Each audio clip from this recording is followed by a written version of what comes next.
Doesn't look like it. YouTube Live, what's going on? My Facebook Live, I don't know what's going on. I'm going to have to retry it. I swear they've been targeting the crypto people. I'm not going to say anything, but I think they've been targeting the crypto people. Hold on one second. Let me get Facebook Live back up and running. There we go. Go live. All right, good morning, everybody. Welcome back to the Gentlemen of Crypto episode. What's going on, Antonio? Episode 49, people. Good gracious. We're almost at episode 50. Of course, today is another day of celebration. Crypto Q, what's going on? You said first. Crypto Q said first here before King. Listen, we said when we started this show, we start the show every day at 10-ish. We said 10-ish every day. We've been saying it. It is still 10-ish right now. We're good to go. All right, good morning, good morning. So, of course, I am King. You know, Bitcoin Zays, I think he's making his way back to this side of the coast here this weekend. So you should see us together next week. Also, we have a big interview planned with somebody in the crypto sphere coming up soon. I reached out not too long ago. What's going on, A-Dub? I reached out too long ago to a pretty knowledgeable Twitter crypto gentleman, and he said he'll come on the show as well here soon. So hopefully we can get him on next week. If not the following week, we'll try to have him put some pieces together. So that's going to be pretty big. He has a lot of knowledge, so that should be good. What's going on in the P-Man van? Yes, of course, you know we're about to talk about it. We're talking about everything. So first of all, Bitcoin all-time high. I'm not sure what the chart's been saying. I'm not sure what the fundamentals been saying. All I know is that Bitcoin hit $8,000 and some change. People, of course, we saw a small retracement, drop back down to 7,700. I think right now it's at like 7,800. No one knows what's going to happen. All right, no one knows what's going to happen. We've been saying it every week now because no one does know. I've seen some TA that's saying it could go down to 7,800 to 7,500, and if it does, what will happen next? There's some saying it can go as low as 7,000 to 7,300. Either way, from what I've seen, everybody's TA is on point. They're just saying, hey, if we do get this correction, we get a consolidation, expect it to shoot up past it. We've been saying it now for months with you all. You know, once Bitcoin hits 10K, people, whether it's this year, next year, whenever it hits 10K, that's when it's about to be out of there. That is going to be the time that, yeah, you might need to consider, is this the crypto choice you want to buy? Because, you know, the same way we're seeing hundreds of dollar bounces and everything, we're going to start seeing $1,000 plus bounces when it happens next year. Once that thing hits 10K, 11K and all that, expect to see some days where it goes up $1,500, $2,000, $3,000, and, you know, maybe next day or something it goes back down 700 to 800. Like, expect those numbers to start happening, and they will happen, people. So it is going to be good. Yep, I'm about to talk about that now as well. So Bitcoin all-time high has been great. Before I get into some of the other stuff, also want to say, you know, shout out to Lightning Network, Litecoin. We've seen what happened with that. You know, the instant cross-chain atomic swaps between Bitcoin and Litecoin has been successfully tested. And, you know, that's benefiting both of them. The atomic swaps are better than on-chain ones. For those who don't know what I'm talking about, this is all scaling Bitcoin and speeding up Bitcoin. So there isn't like a $20 fee and a 2-hour wait for you to get your money. You know, Lightning Network, they're using that as an off-chain solution to scale Bitcoin, make it move faster. And that atomic swap was just proven to work finally, which is great. I know they've been testing it for a while. And yeah, so, you know, that's the fix that they have for SegWit and everything. We'll see, you know, as more unfolds and if it does work. Speaking of SegWit, for those, you know, I'm sure everybody saw who's in the space, but if you don't know, what does that mean for time frame? Not sure because, you know, it's only been tested on a small scale. Once they test it on the entire network, you know, anything can happen. So I couldn't really say for time frame. But speaking about SegWit, for those who saw this morning, SegWit 2X actually launched, or kind of launched. I don't know. Last night they were saying SegWit 2X were going to launch all the way to early this morning. There's rumors and people were like, okay, some of the miners and nodes are actually going through with it, which is absurd, but I think it's one of those things where they are already committed, so they're going to do it. We've already saw how much time and money it costs people, but they decided to go through with it, and anybody who launched SegWit 2X, or anybody who switched their nodes to it, they got wrecked. I mean, they got wrecked because 2 blocks before the fork, actually everything froze. So yeah, it jacked it up. I mean, of course, I'm not sure why they would go through with it. Maybe some people just want to test out. Maybe some people really did believe in it. Who knows? But regardless, SegWit failed. Bitcoin Cash has still been pumping and dumping, and I don't know. We'll see what happens. But Bitcoin is still standing as the the true leader. So that's good. And then hold on one second. Let me get this down. All right. Okay, and then of course, starting to go towards some of the mainstream news.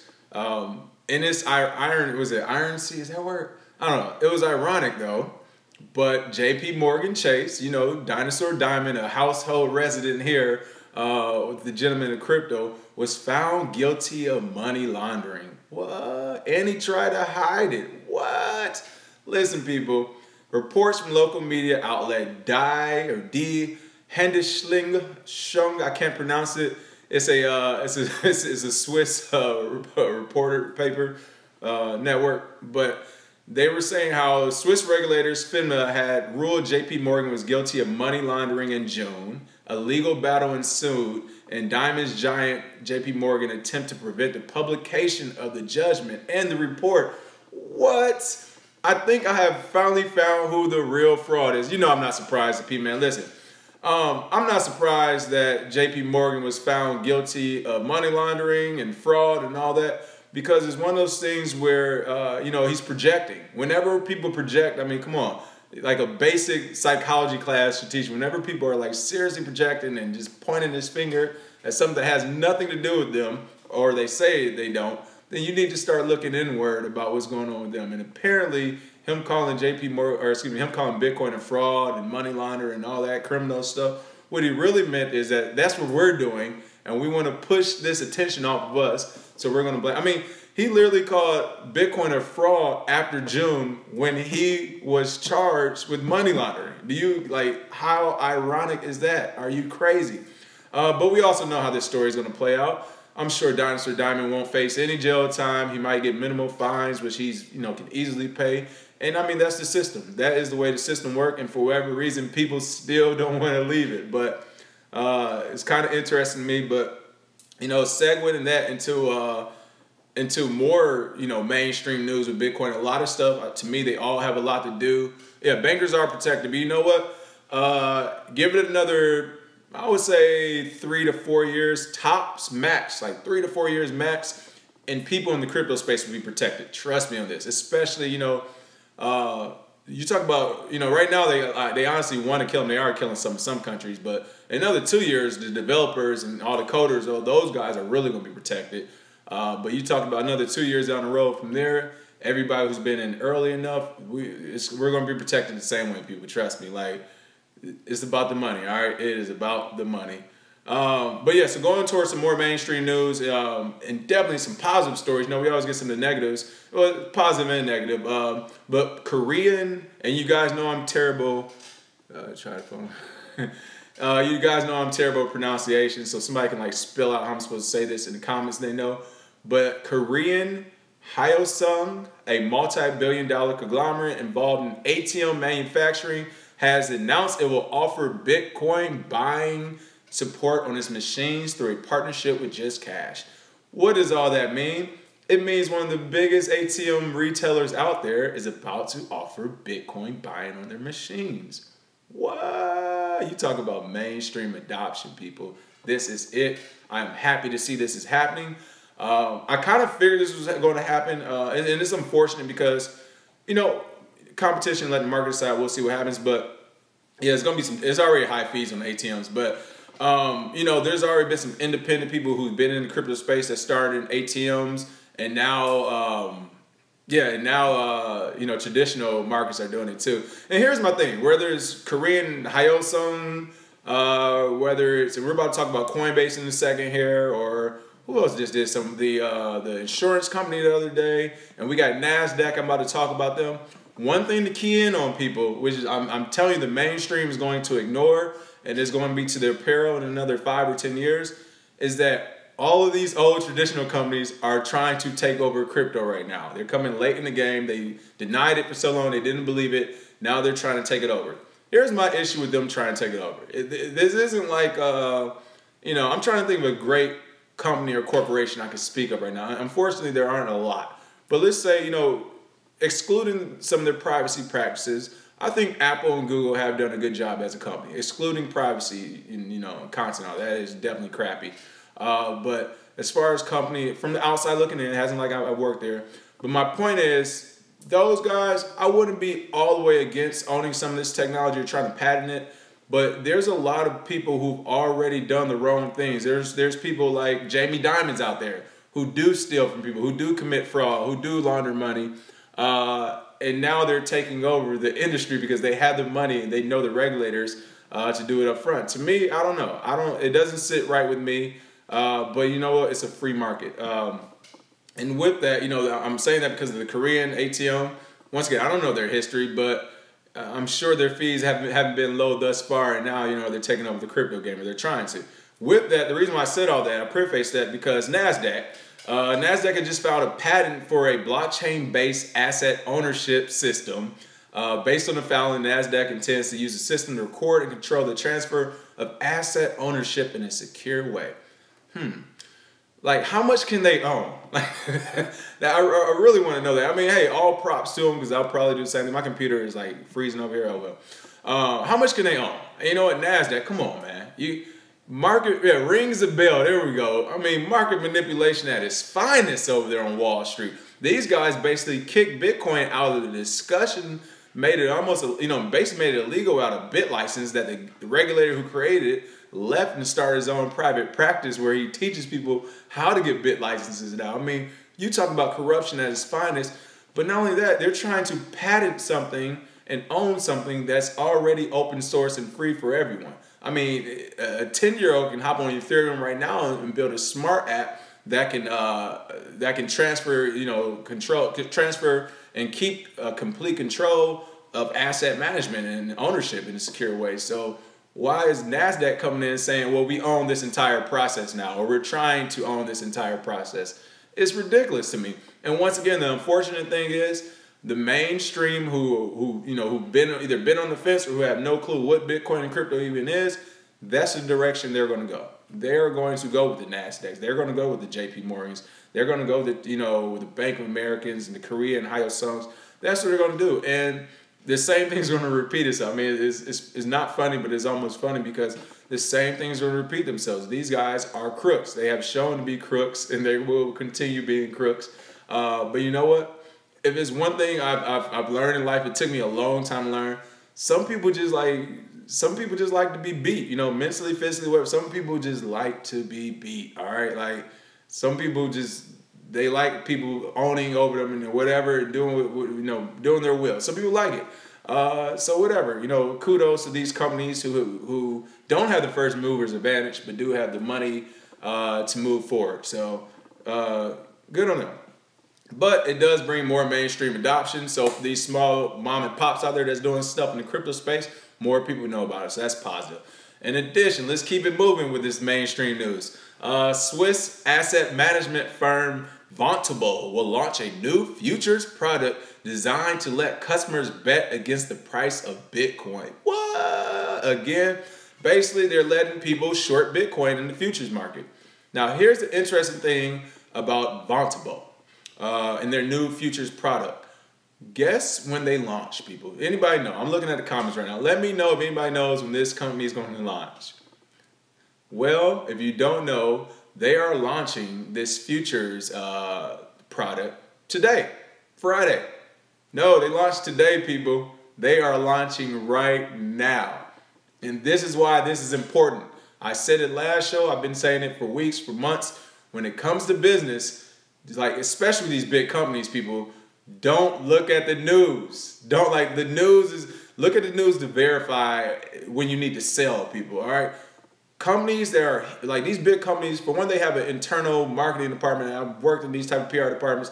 I am telling you, they will confuse the hell out of you intentionally. They don't want you to know stuff. And secondly, because I forgot the company you were talking about the other day, the one who said if CME does the futures, they're going to do it, the $100 billion hedge fund.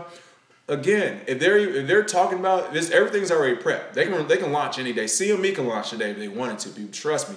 Everything is prepped. It's not like, well, we got 3 more weeks of paperwork, and then once they sign off on December 7th, we'll launch. No. Strategically, they have those dates in there for a reason, but they're ready to launch. And this Swiss asset management firm, Vontobel, is a perfect example. Haven't even heard of them before today, and boom. Hey, guess what? We got this product. It's out, people.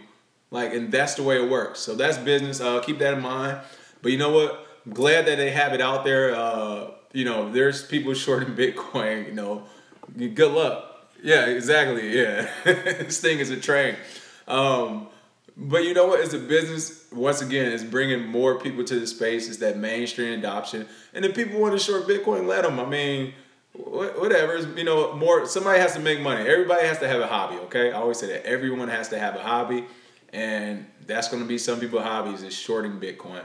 And then, of course, the last big story, but certainly not least, Coinbase. Coinbase is launching their new. I mean, I'm sure everybody saw this, but Coinbase is launching their new storage service aimed at specifically aimed at institutional investors. It's called Coinbase Custody. CEO Brian Armstrong wrote in a new blog post published today, it's aimed at those who have a minimum of $10 million in deposits.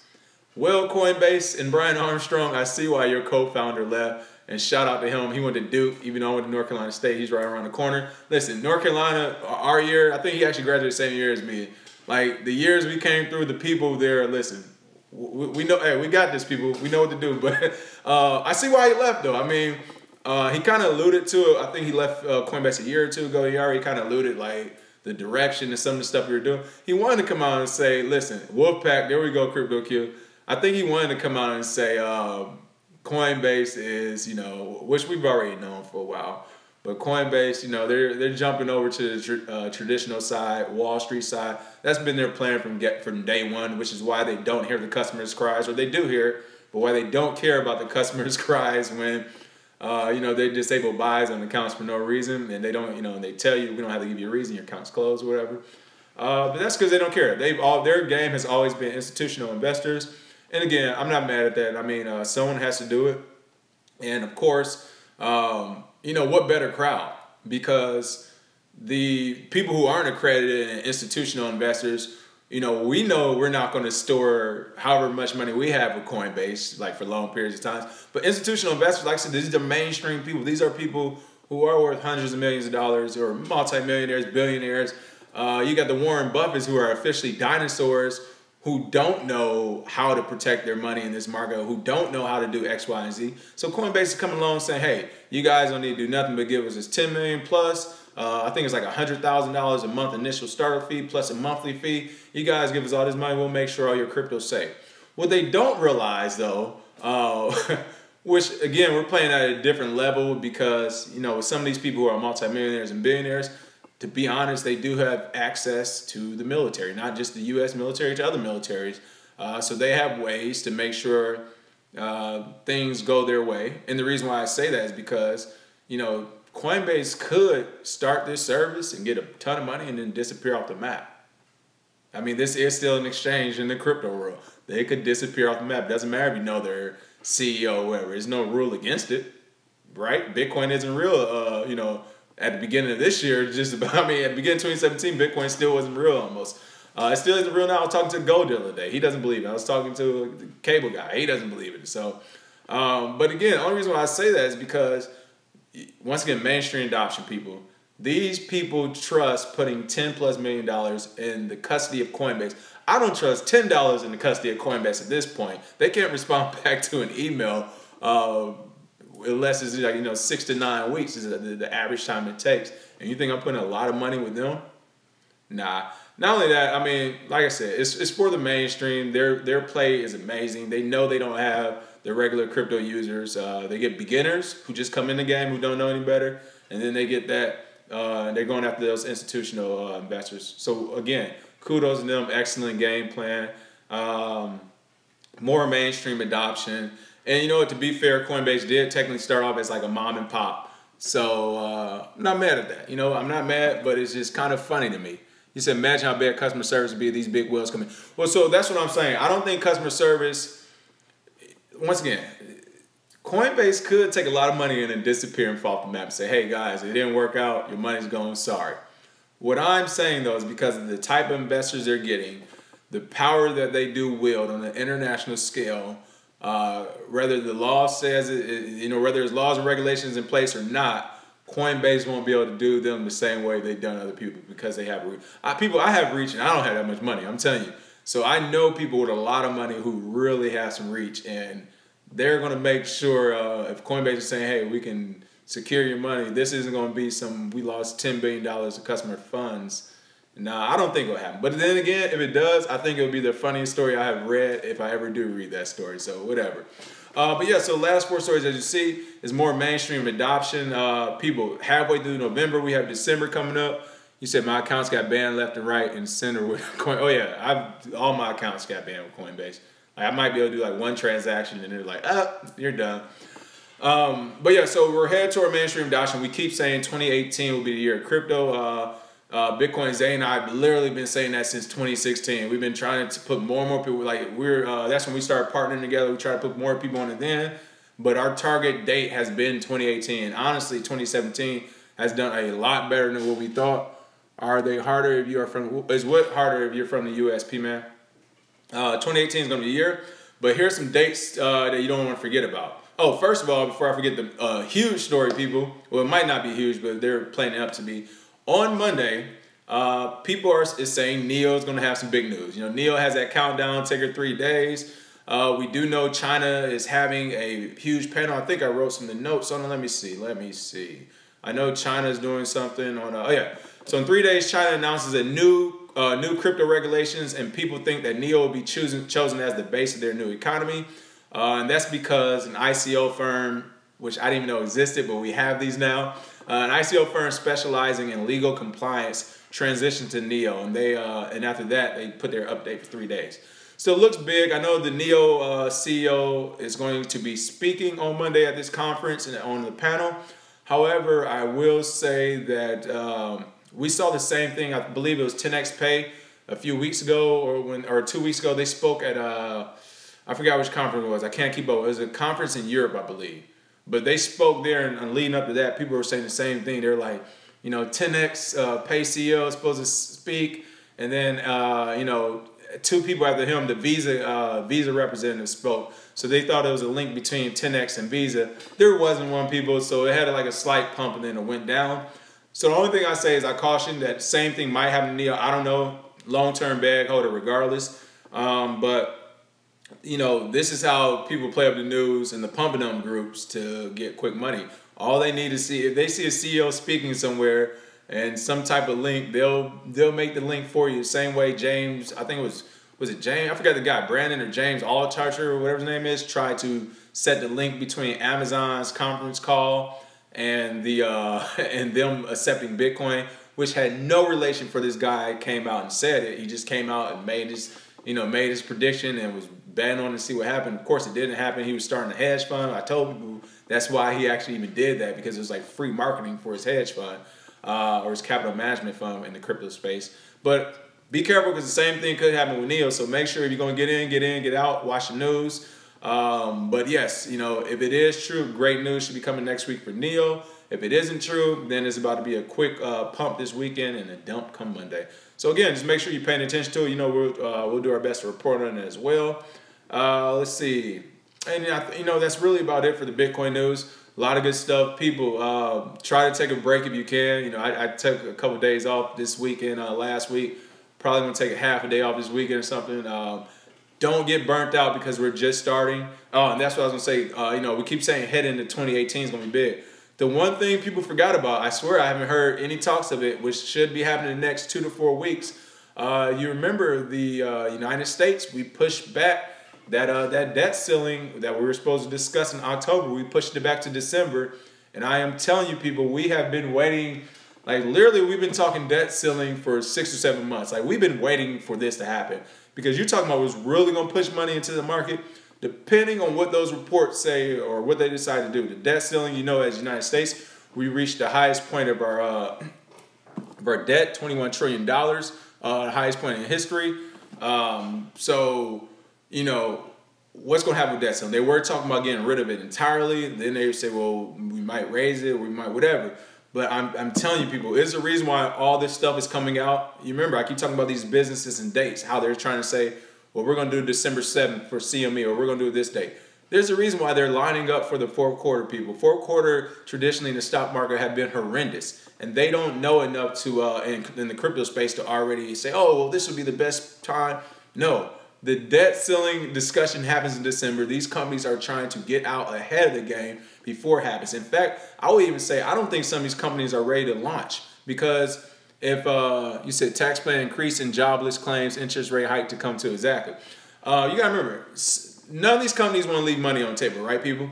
So for companies like CME, and I'll use them because that's the biggest talk right now, if they were ready to launch, they would have launched today. They would have launched last week, people. They're not going to leave money on the table. And when it comes to crypto or just markets in general, every day you're not out there on the floor trading and doing whatever, you're losing dollars. You lose money. So they don't want to wait to December to do it. They're ready to go now. The issue is, or they want to go now. The issue is, I don't think they're ready. Between them, even Ledger X or Ledger, what's it called? They pushed out some stuff earlier this year. Even with Bontable, I don't think any of these companies are ready to go. However, you know, experienced business people do know there's never a perfect time, and all you have to do is survive. Like, I mean, sometimes all you have to do is survive and be the first person in the door. So, or first mover's advantage. So I think the reason why they're trying to launch in December, even though they're not ready, is because they want to be on the market before this impending decision with the debt ceiling comes. A lot of people aren't thinking about that. As soon as we find out what's going on with debt ceiling, which I'm pretty sure won't be good, because I read one of the reports about the U.S. economy that came out last quarter, and there was a lot of funny memes with it because it was a guy in a suit, and the report did look good. It was a guy in a suit with like a United States flag holding a report. And there was a school bus next to him. On the school bus, it was spray painted all this stuff. Like, it would have like JPMorgan guilty of money laundering. It was like housing crisis. And all this bad stuff spray painted on the bus that should let people know, we're in trouble when it comes to our finances. I've been seeing so many robots. Yeah, jobs will be right. They're talking about all this financial craziness happening in the U.S. And then there's a guy in a suit with an American flag holding the last quarter's report, saying, don't worry about that. You can trust me on this, because last quarter report was really good. People, I've done my due diligence. I don't know how that report was as good as it was. Like I said, I read through it. And again, when this decision gets made in December, if it gets made in December, if it isn't good, whether it's good or bad, it's going to drive the market up. Because if it's good, institutional people know they're lying and they're going to move their money. And if it's bad, the money's really going to come flooding, and that's going to segue us into 2018, which we know January 3rd, the price of Bitcoin is going to go up because it's Bitcoin's official 9th birthday. Trust me, people, January 3rd, Bitcoin price is going to go up. Remember, I said it. We might see a small correction after that, and then it is taking off, people, I'm telling you. And then that's when the regulations are going to come in too, late January, early February, as I said before as well. So just make sure you're keeping, paying attention, keeping up on the news. Don't have anything else for you today. Like I said, I'm going to hold off on doing the free Bitcoin until next week when Bitcoin Zay comes back. As I said, he's usually the one that sends it out to you all. And a couple of my wallets are trying to charge me exorbitant fees to send it to you. So I'm just going to wait till he gets back, and we'll start that back up. Other than that, people, have a happy Friday. Bitcoin's at an all-time high. Hey, if you want to take a couple profits, that's, it's not a terrible idea. People, you got to live. Or maybe you want to go spend it on something this weekend. And then get ready to get back into the game Monday. Let's see what happens with Neo. I'm excited. I've been holding it for a few weeks now. I heard some things are going to happen. And we'll see. We'll see how this weekend goes. Let's see if I'm smiling on Monday. You all have a good one, all right? Take care.